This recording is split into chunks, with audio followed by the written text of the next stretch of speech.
الوصفة دي مش بس ناجحة، دي تاخد 1,000,000 من 10. هنعمل مع بعض المارشميلو بطريقة سهلة وبسيطة ب3 مكونات بس، مكون واحد اللي هتشتريه من بره ومكونين عندك في مطبخك، والنتيجة يا جماعة رائعة. تعالوا نشوف عملناها ازاي مع بعض. هدهن القوالب اللي هشتغل فيها زيت، والكيس اللي هفرشه في القالب لازم تدهني زيت من جميع الجوانب. دي خطوة مهمة جدا عشان ما يلزقش منك وتبوظ الوصفة كلها.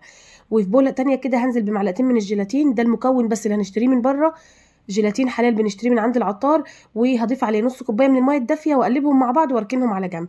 وفي حله تانية كده هنزل بكوبايتين من السكر، عليهم نص كوبايه بس من الميه، وارفعهم على النار واحسب لهم 3 دقايق بالظبط يبداوا يغلوا بالشكل ده. هبدا انزل بقى في بوله كده تكون تستحمل الحراره، هنزل بالجيلاتين اللي انا كنت مدوباه، وانزل عليه مباشره بالميه المغليه بالسكر اللي انا عملتها.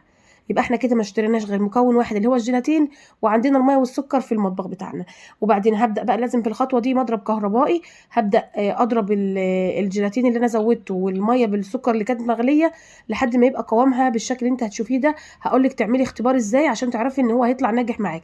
تاخدي حته كده بين صوابعك وبعدين تبداي تعمليها كده، لما تعمل مطه تبداي خلاص توقفي ضرب. المكون اللي انا ضفته ده اختياري عندك، اللي هو روح الموز، بس ده بينقل الوصفه في حته تانية خالص يا جماعه. لازم تجيبوه برده من عند العطار. هي كانت عندي بصراحه من ايام العيد واشتغلت بيه على طول، او ممكن تحطي فانيليا او ريحه برتقال، الريحه اللي انت عايزاها حطيها. وبعدين هبدا انزل بنص الخليط واسيبه يبرد شويه على جنب، وبعدين هبدا اضيف بقى الالوان اللي انا عايزاها. انا كان عندي لون طعام احمر، ضفته كده اداني اللون البينك ده وكان لونه تحفه جدا، فرح ولادي جدا. هبدأ بقى انزل على الطبقة التانية، الطبقة الأولى اللي هي الطبقة البيضة ديت، بس أهم حاجة سيبها تبرد شوية عشان تعمل طبقة ما تفصلش، ما يتدخلوش مع بعض. هعمل بقى نفس الكلام هعمله في الطريقة التانية، الجيلاتين والسكر، وبعدين بضربه برضو بالشكل ده وبقسم الخليط. برضو احنا عملنا لون بينك بناتي، بس عملنا البناتي أكتر عشان عندنا البنات أكتر، وعملنا لون ولادي اللي هو اللون الأزرق اللي انتوا شايفينه ده. الفكرة تنفع فكرة مشروع حلوة جدا، يعني تبقى صنف كده في المنيو بتاعك بتاع المشروع، وتنفع كمان في اعياد الميلاد، في العيد تفرحي بيها ضيوفك في العيد. طعمه يا جماعه حلو جدا.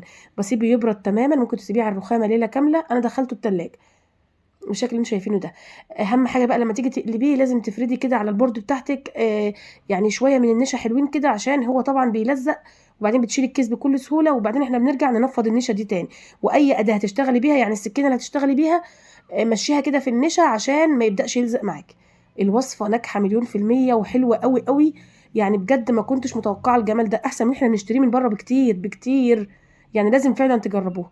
بس اهم حاجه زي ما قلت لك تشوفي النشا، دايما تدهني اي حاجه تشتغلي بيها نشا. شايفين بيبظ كده ويلظ، والله طعمه كان حلو قوي يا جماعه. زي ما قلت لك ينفع في اعياد الميلاد، ينفع